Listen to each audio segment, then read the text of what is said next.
Warga Gampong Pulau Pinung, Kecamatan Jangka, Biren, menolak kedatangan imigran Rohingya ke kampung mereka. Kehadiran etnis Rohingya itu dinilai mengganggu kenyamanan. Keucik Gampong Pulau Pinung, Muhtaruddin, mengatakan penolakan warga Rohingya atas kesepakatan bersama masyarakat. Masyarakat meminta warga Rohingya tersebut ditarik kembali ke tengah laut.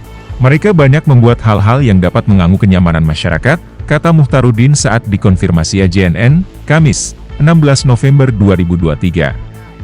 Diberitakan sebelumnya, ratusan imigran Rohingya menepi di pantai perbatasan Gampong Pantesukon dengan Gampong Pulau Pinung Menasah II, Kecamatan Jangka, Biren, Kamis, 16 November 2023. Ini gelombang kedua imigran Rohingya dibawa ke Aceh setelah dipidi 2 hari lalu. Langsung ke pesisir ke laut, yang bawa ternyata betul-betul. Jadi saya sekaligus memberi tahu kepada di pihak kecamatan ataupun Muspika dan juga Polsek dan Kuramil, bahkan kepada Bapak Camat, saya selaku kecil harus, karena itulah yang atasan saya, wajib saya sampaikan kepada mereka.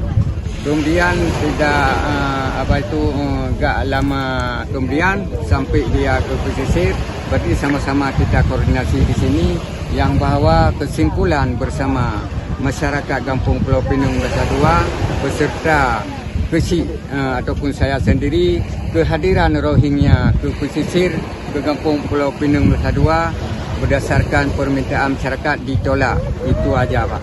Tolak. Ya. Jadi Tidak menerima. tak menerima ya. Tidak menerima. Ya. Jadi pemerintah sudah berarti pemerintah. Udah. Ya. Mereka menolak juga. Mereka menolak juga. Pemerintah. Ya, menolak juga sama posisi sama masyarakat saya.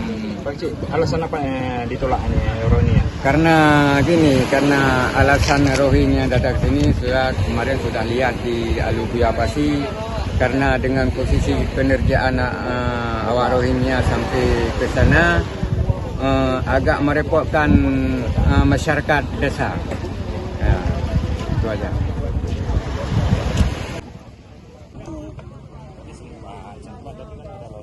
Dari Biren, Putri Zuhra, AJNN, mengabarkan.